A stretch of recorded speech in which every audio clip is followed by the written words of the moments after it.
Bem-vindos a mais um episódio do Alimente. Nessa semana, contamos com a presença do nosso convidado, João Pérez, jornalista e autor do livro Os Donos do Mercado, para falar sobre o mercado da deseducação alimentar. Olá, hoje no Alimente nós temos a presença do João Pérez, do Joio Trigo. Nós estamos muito felizes com a sua presença, João. É uma honra, é um projeto que a gente acompanha e admira, né? E sabe a importância que é no campo da nutrição, o trabalho de vocês. E a gente só quer agradecer a sua presença. João, é um prazer imenso estar aqui com você. Para a gente realmente é uma satisfação muito grande, uma honra, né? E a gente queria que você falasse um pouquinho, né, da sua carreira, do seu trabalho, como é que os nossos ouvintes podem te conhecer um pouco mais. Maravilha. Bom, eu que agradeço o convite. Para mim, esse diálogo é sempre muito importante. Bom, eu sou jornalista há quase 20 anos já, a essa altura, né? E com uma trajetória de cobertura sobre direitos humanos, sobre a questão agrária. E há 5 anos, eu e o Moriti Neto, colega, amigo, jornalista, a gente criou o Joio. Então, o Joio é um projeto de jornalismo investigativo que começou pequenininho, né? Falando sobre alimentação e investigando sobre alimentação, né? Acho que essa é uma diferença importante de ressaltar, assim, porque projetos jornalísticos sobre alimentação tem bastante, mas investigações sistemáticas tem ou tinha muito pouco. Então, a gente identificou essa necessidade e há quase 5 anos criou o Joio, que hoje tem um podcast também, né, o Prato Cheio, além do nosso site, um canal de vídeos no YouTube, livros publicados, e acho que é sobre um dos livros que a gente também vai conversar hoje, né? A gente vai falar do Donos do Mercado. Me causou muita curiosidade em ler. A gente tem que ter uma visão crítica com como a gente se comporta como consumidor. E aí eu pergunto a vocês, do Joio Trigo, você, né, João, como um dos autores do livro, junto com o Vitor Mattioli, por que vocês pensaram na investigação dos supermercados? Bom, se eu pensar em não dar uma resposta muito longa, mas ao mesmo tempo trazer essa trajetória, né? A gente, quando começou o Joio, começou muito concentrado na questão dos ultraprocessados. Então, o que a gente sabia sobre ultraprocessados, qual que é a situação do Brasil na comparação com outros países do mundo e qual que é o conjunto de políticas públicas necessário para cumprir com a mensagem-chave do Guia Alimentar para a População Brasileira de evitar ultraprocessados. E com o tempo a gente foi entendendo que os ultraprocessados são uma das faces finais de um sistema alimentar marcado por muitos problemas. Então a gente foi dando esses passos para entender os outros elos do sistema alimentar.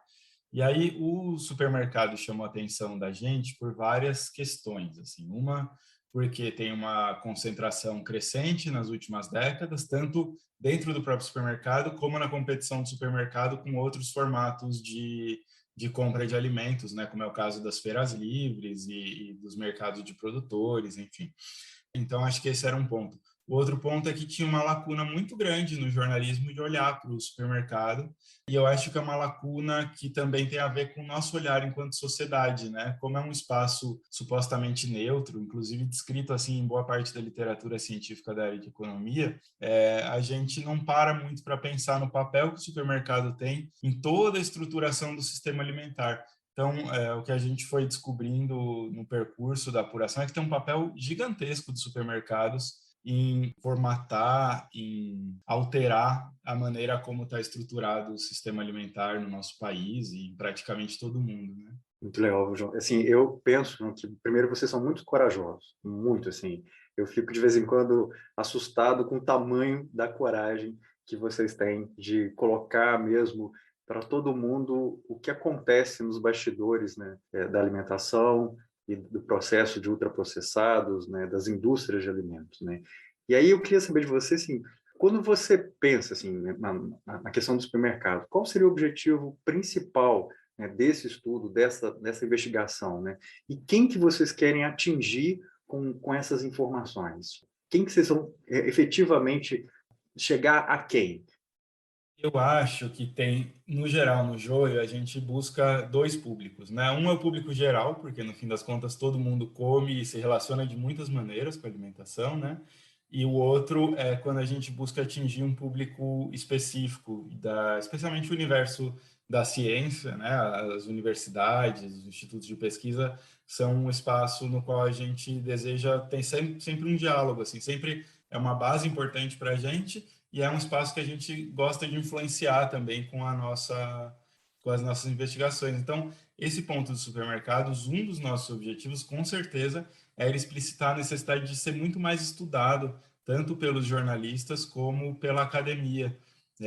Eu acho que tem uma lacuna gigantesca assim, em vários elos dessa questão. Então, tem uma lacuna na economia, no caso do Brasil, tem uma lacuna no estudo sobre ambientes alimentares, né? Embora alguns pesquisadores venham problematizando a questão do supermercado, dos espaços de comercialização, tem uma lacuna nas políticas públicas também, né? Tem alguns poucos projetos de lei municipais propostos sobre supermercados, mas a gente conhece muito pouco sobre esse uso do espaço urbano pelos supermercados e qual é o impacto que isso tem, por exemplo, na vizinhança, né, em outros comércios. A gente não tem esse estudo no Brasil da maneira como, por exemplo, a gente tem nos Estados Unidos, onde o Walmart é um negócio tão gigantesco, tão impossível de ignorar, que a gente tem bastante evidência sobre os impactos negativos do Walmart de várias maneiras, né, nos empregos, no entorno das cidades, nos fornecedores.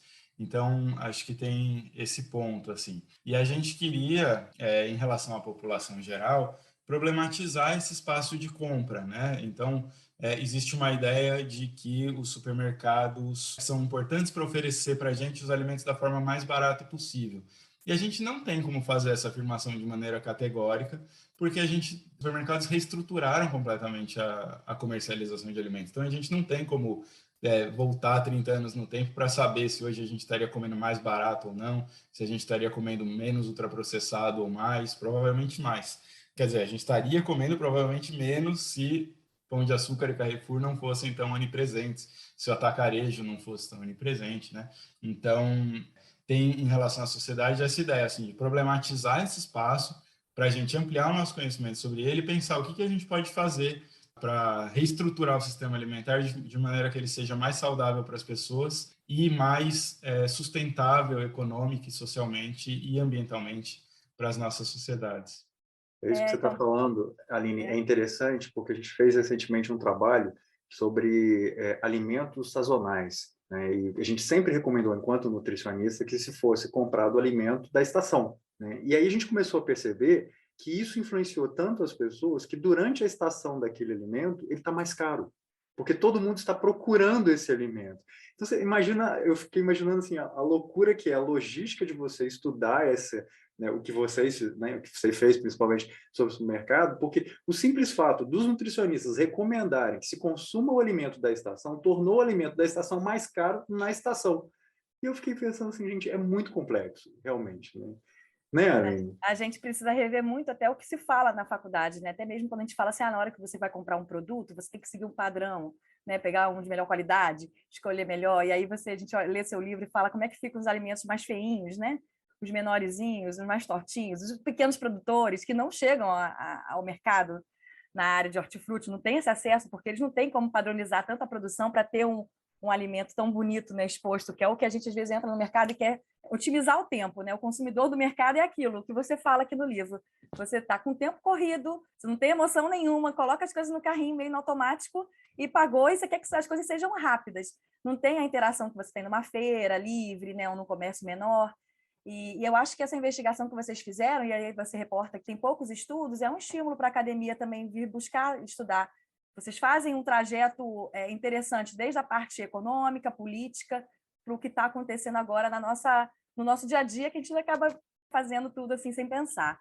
Então, assim, até eu queria ouvir também de você, né, e falando aqui do livro, essa relação das grandes redes com os pequenos produtores, esse espaço dos pequenos produtores que não conseguem chegar ao supermercado, né, o conglomerado, né, que até acaba formando aí com o Pão de Açúcar e o Carrefour, para até quem vai ouvir a gente começar assim, nossa, é assim mesmo, né? Eu repensei muito meu comportamento no supermercado depois que eu li, e às vezes agora estimulando a leitura do livro, quem ainda não tiver acesso, ouvindo o que a gente vai falar, e você vai falar para a gente vai começar a repensar.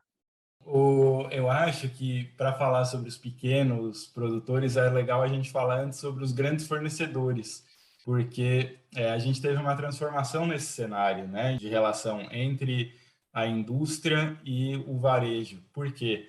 Porque hoje o varejo é muito maior, ele tem muito mais condição de espremer a indústria do que no passado.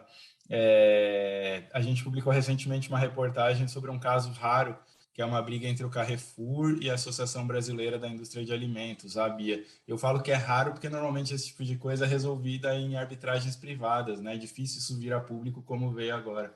E chamou a nossa atenção que é exatamente um caso em que a ABIA está se queixando à Secretaria Nacional do Consumidor, do Ministério da Justiça, porque o Carrefour fez exigências indevidas para as empresas de alimentos. Ele quer informações sobre a formulação dos produtos, que é uma das maneiras pelas quais os supermercados espremem os fabricantes, fazendo aqueles produtos de marca própria, que no geral são muito mais baratos.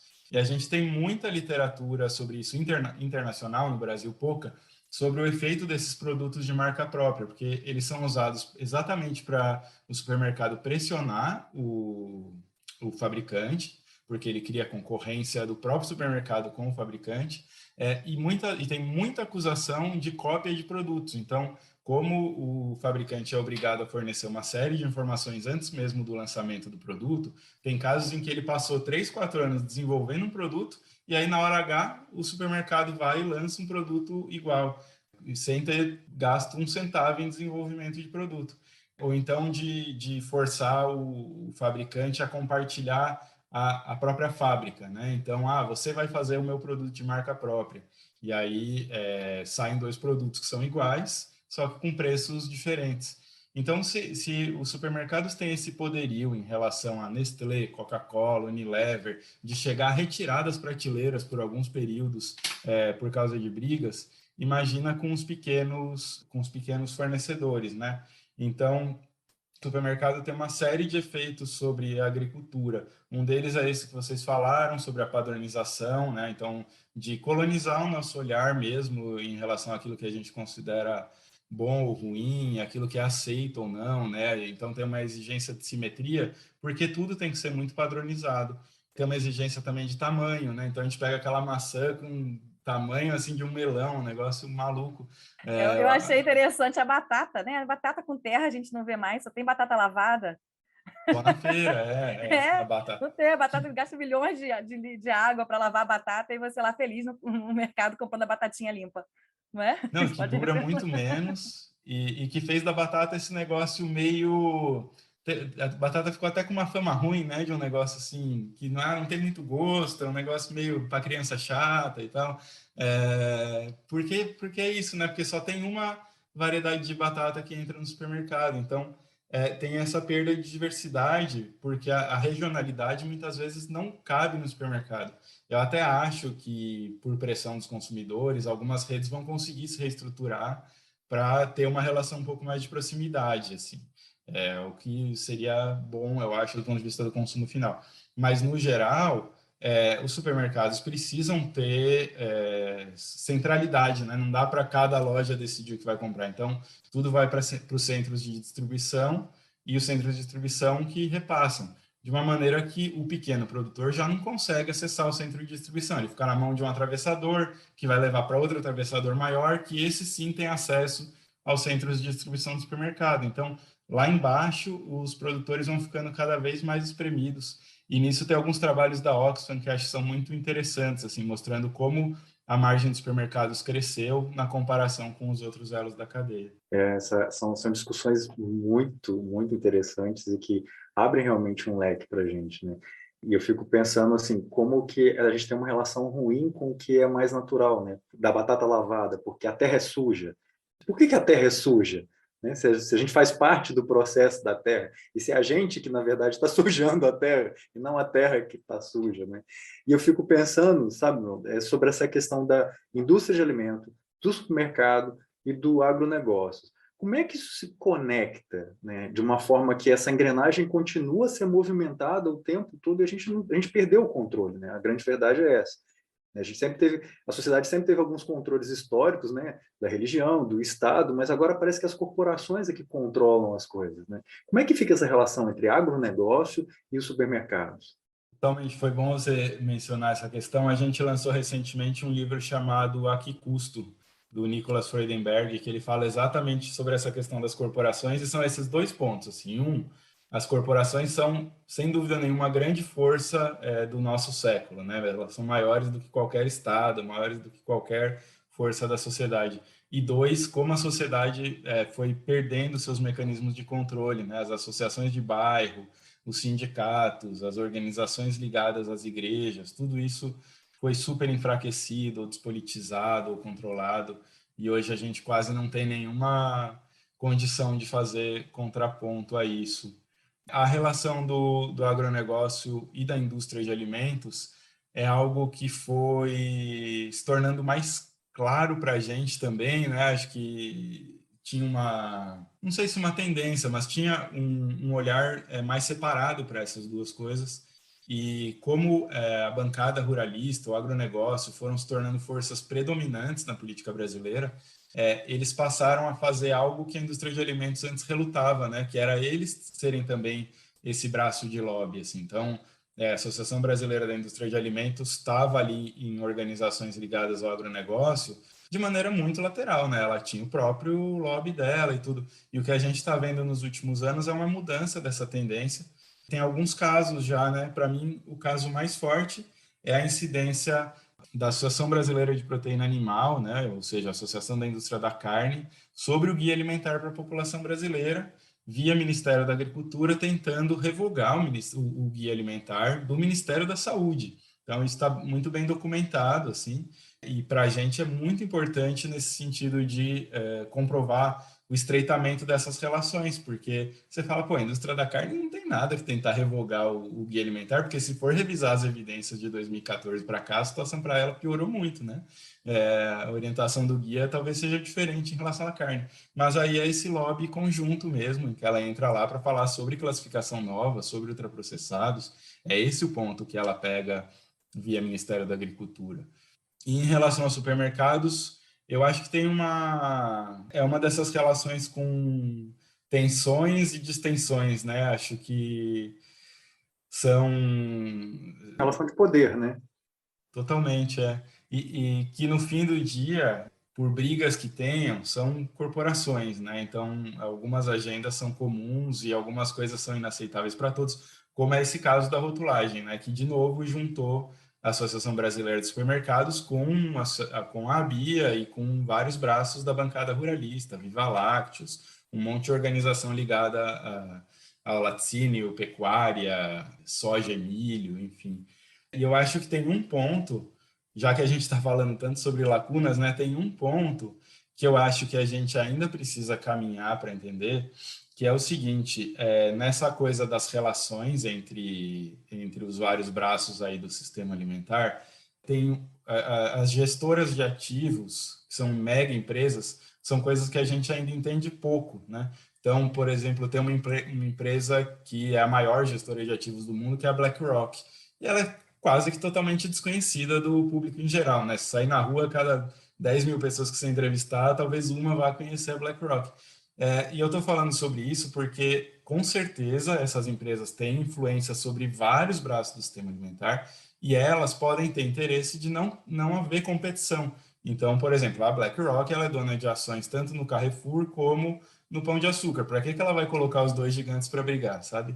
E a gente acho que ainda precisa caminhar muito para entender essa influência que já está documentada, a gente sabe que ela existe, a gente sabe que essas empresas são as maiores do mundo hoje, são muito maiores do que a Nestlé, por exemplo, assim, mas zilhões de vezes maiores, né? As 5 maiores gestoras de ativos do mundo controlam o equivalente a 34 trilhões de dólares, que dá o PIB dos Estados Unidos e da China, os 2 maiores PIBs do planeta.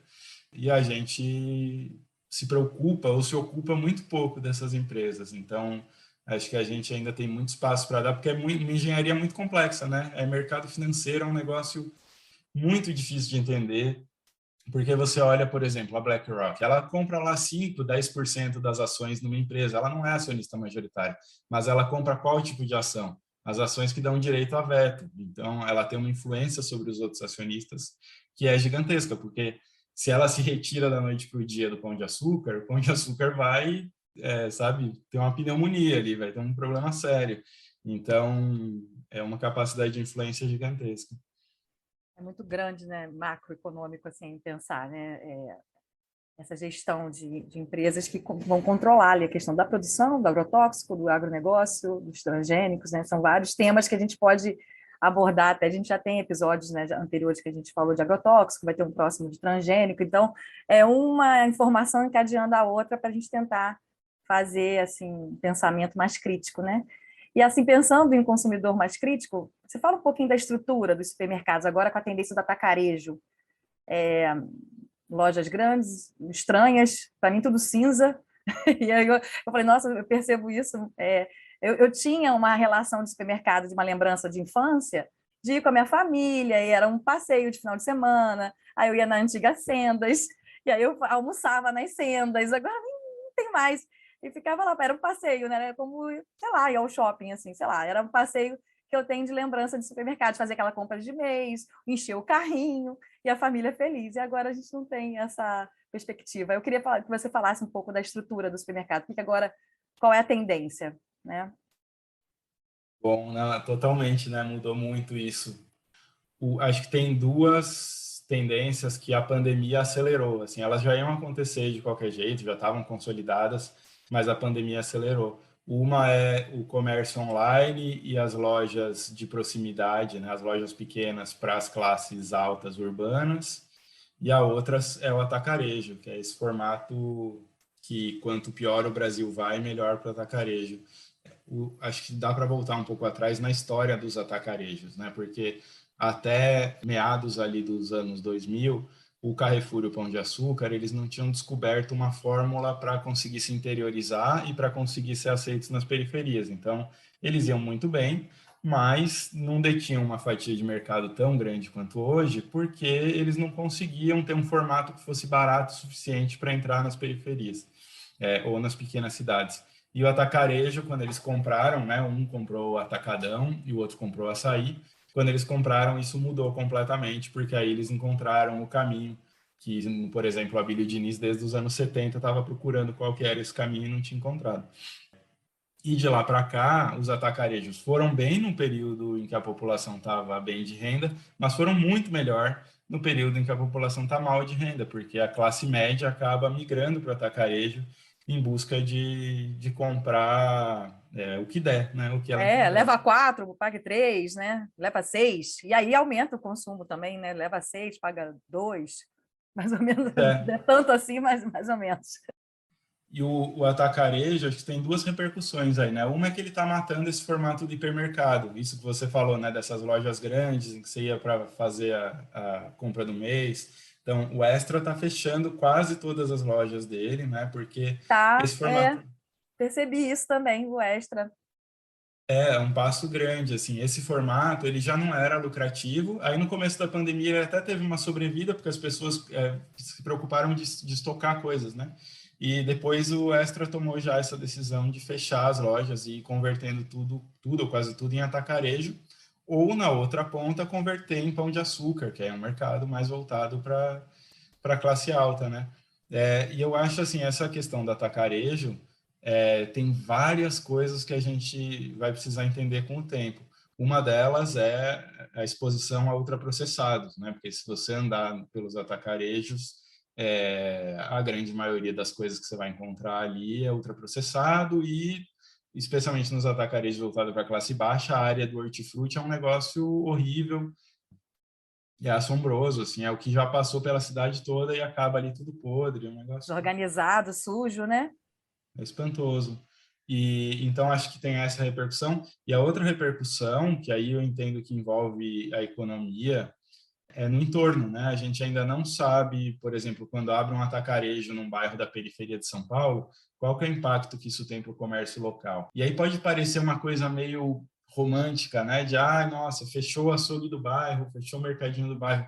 Mas isso tem a ver com fluxo de dinheiro e com desigualdade social. Porque o atacarejo, especialmente os ligados às grandes redes, ele facilmente consegue remeter dinheiro para paraíso fiscal. Então, é o meu dinheiro de consumidor que foi parar em algum lugar sem pagar impostos, ou pagando o mínimo de impostos possível, porque essas redes têm uma engenharia financeira muito complexa que consegue escapar dos impostos. Enquanto se eu vou e compro no mercadinho do bairro, o sujeito que é dono do mercadinho do bairro, ele vai gastar ali mesmo. Então, isso é um dinheiro que fica girando na economia e vai garantindo que essa renda se redistribua dentro da própria sociedade, né?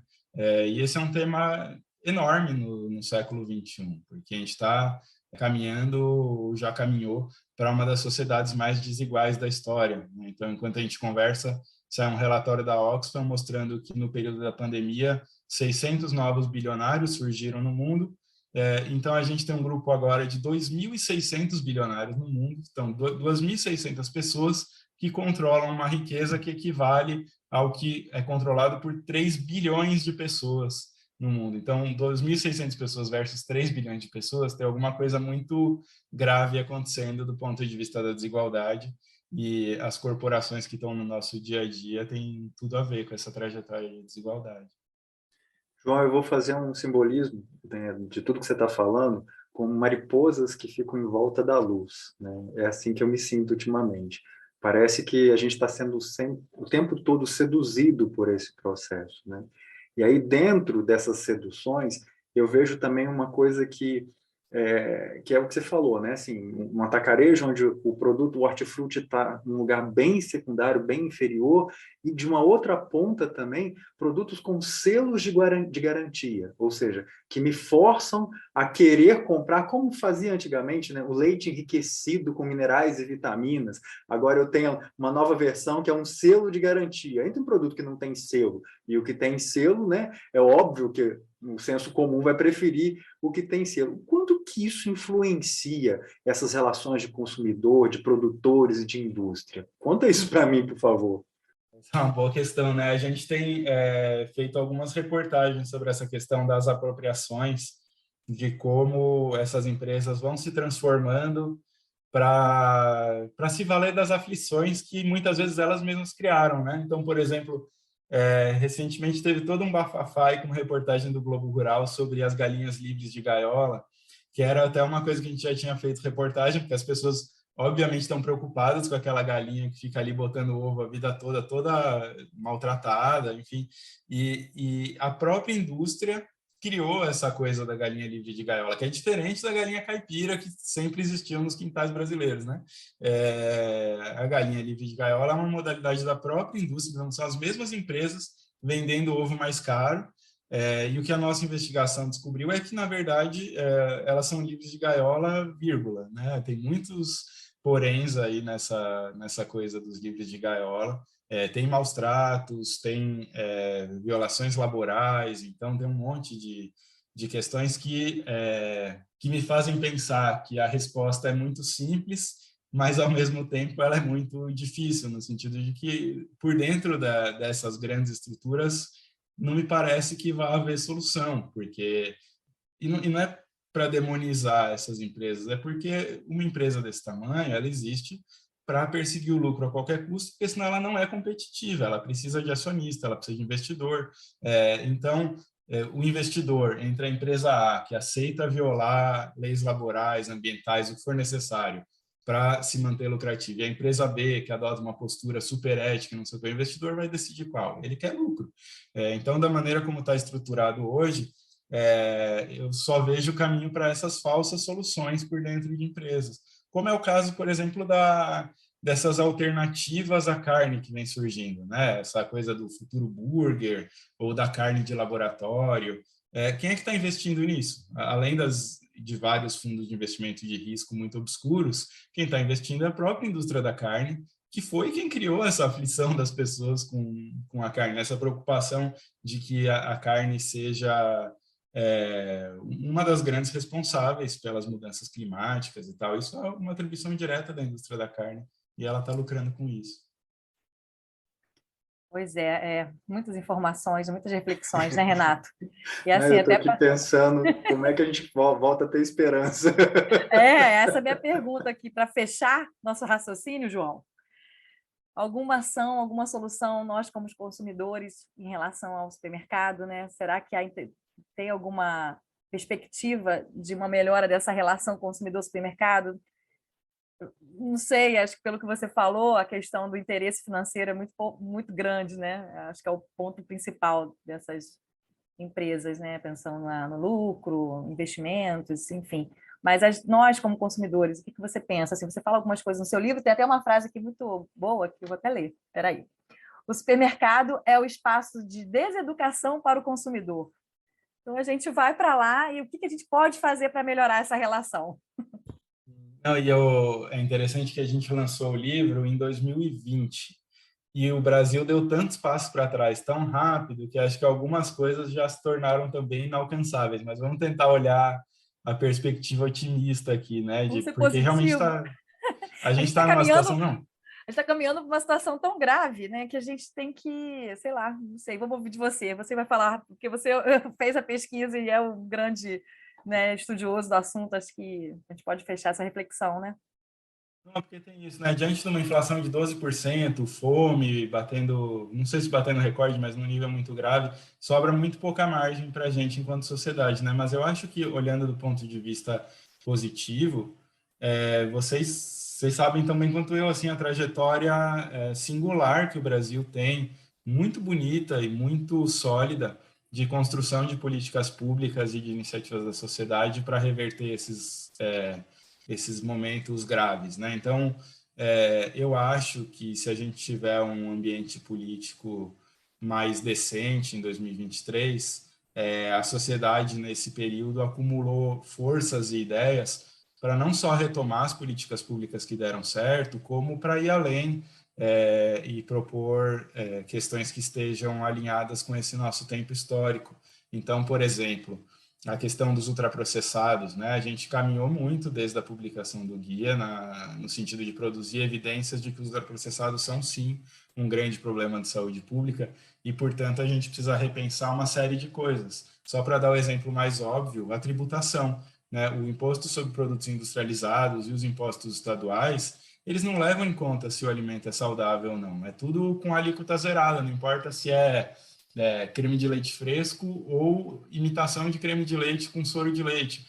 Não importa se é um item de luxo, tipo caviar, ou se é um item de consumo básico. Não importa se é salsicha, que a gente tem muita evidência dos problemas associados às carnes embutidas, né? Ou se uma cenoura. Tem uma tendência geral à desoneração que além de custar muito caro para os cofres públicos, tem pouca evidência de que funcione. Então, acho que a gente tem muitas coisas a serem pensadas, né? Acho que a regulação do espaço urbano municipal, por exemplo, é um debate importante. Então, a gente precisa saber, as prefeituras deram isenção de impostos para os supermercados se situarem. A gente pode fazer coisas que foram feitas em outros países, como limitar a densidade de supermercados numa determinada área e, por outro lado, estimular a densidade de espaços que oferecem alimentos frescos por coisas muito simples. A gente pode, no âmbito federal, ter políticas que estimulem a agricultura familiar, que estimulem as feiras livres, né, que estimulem sacolões. Então, tem um monte de políticas públicas, eu acho, para serem tentadas. Para nós, eu acho, assim, enquanto indivíduos, nesse momento do país realmente tem muita limitação, né, do que a gente consegue fazer, assim. Mas eu acho que se o nosso bolso, se a nossa rotina permitir priorizar alimentos frescos e comprados localmente, isso é muito bom, né? Acho que teve algo que eu não sei como é que ficou no pós-pandemia e era uma outra boa lacuna de apuração, que era sobre as compras diretas de consumidores, né? Porque naquele momento que estava todo mundo muito confinado, em vários lugares surgiram essas articulações assim de, pô, manda a lista por WhatsApp, criar um aplicativo aqui para fazer pedido e tal. Isso floresceu em vários lugares e isso é um ótimo exemplo, né? Porque estimula a diversidade, estimula a economia local e estimula a alimentação saudável. Então, Acho que todo mundo sai ganhando. O ser humano tem essa mágica de se reinventar de tempos em tempos, né? Às vezes por muito bom e às vezes por algumas coisas não tão boas assim. Eu posso falar que, assim, eu sou muito grato por vocês terem se unido e criado o Joio e o Trigo, e eu fico muito feliz, assim, me dá esperança ver pessoas como você, João, que realmente trazem uma luz para a gente, que trazem conhecimento de fato, né? Isento, sem conflito de interesse, sem outras questões que a gente vê tão profundas, né? Até mesmo na própria academia, na ciência, na universidade, né? E é um jogo, né, na verdade, o que a gente está vivendo.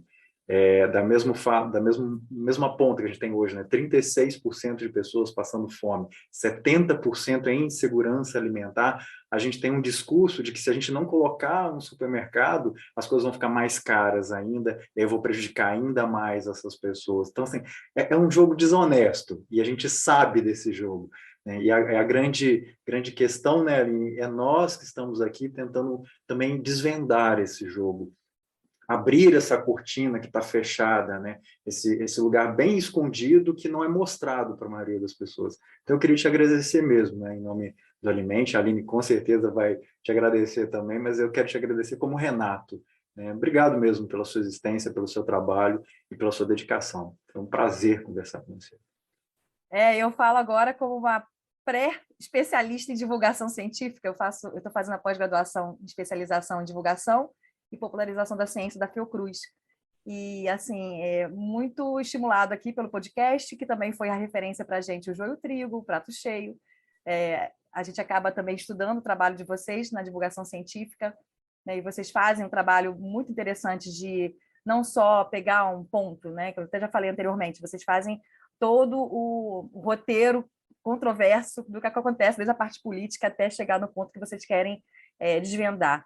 Então, é um trabalho assim, primoroso, né? Vocês fazem uma divulgação científica de referência na área de alimentação, e que bom que vocês tiveram ali uma sementinha do ultraprocessado para começar, o joio e o trigo, o guia alimentar também veio estimulando, e eu quero parabenizar você, né, João, que está aqui disponibilizando seu tempo, a equipe de vocês, e para continuar, que é um trabalho muito bom para a gente. Não, obrigado pelos agradecimentos. Eu fico muito grato, porque é isso, né? O primeiro espaço onde a gente foi antes mesmo, muito, muito antes de colocar o Joio no ar, foi a academia. A gente falou com muita gente nas universidades para entender qual que era a situação do ponto de vista alimentar, qual que era a situação do ponto de vista do conflito de interesses na ciência. E é sempre um diálogo que a gente valoriza demais, assim, de estar em sala de aula ou de estar em espaços de divulgação científica. Isso é maravilhoso para a gente. E uma coisa que a gente sempre fala, assim, é que o joio só existe desse jeito como ele é, com esse olhar nosso, porque a sociedade brasileira acumulou um conhecimento gigantesco da cultura alimentar dela, das políticas públicas que foram elaboradas. Então, sem CONSEA, sem classificação nova, sem tudo isso, acho que a gente estaria olhando para outras coisas. Talvez a gente estivesse discutindo gluten-free ou outras coisas que a gente vê no jornalismo sobre alimentação nos Estados Unidos, por exemplo, que é muito mais voltado para o indivíduo do que para a discussão social, né, para a discussão coletiva.